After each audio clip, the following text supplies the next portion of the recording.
The night carried a heavy silence as two officers dragged a man whose only crime was his brilliance, not any broken law.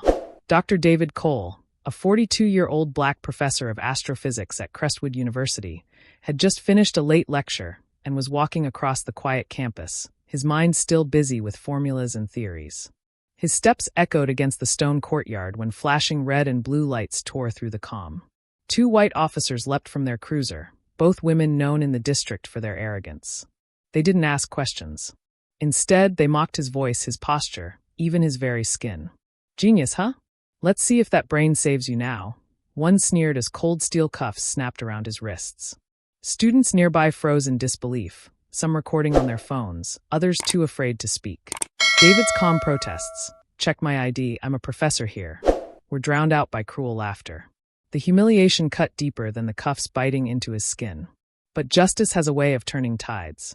Weeks later, the courtroom brimmed with reporters, faculty, and neighbors demanding answers. Evidence emerged: campus surveillance footage, timestamps, and sworn testimonies from students who saw it all. The truth shattered the officers' lies like glass. David stood tall, shackles gone, his dignity restored. Yet the victory was not without pain. His elderly mother, who had watched the footage of his arrest on the evening news, suffered a fatal heart attack from the shock.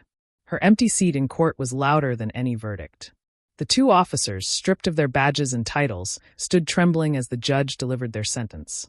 5 years in prison for abuse of power, racial profiling, and manslaughter by consequence.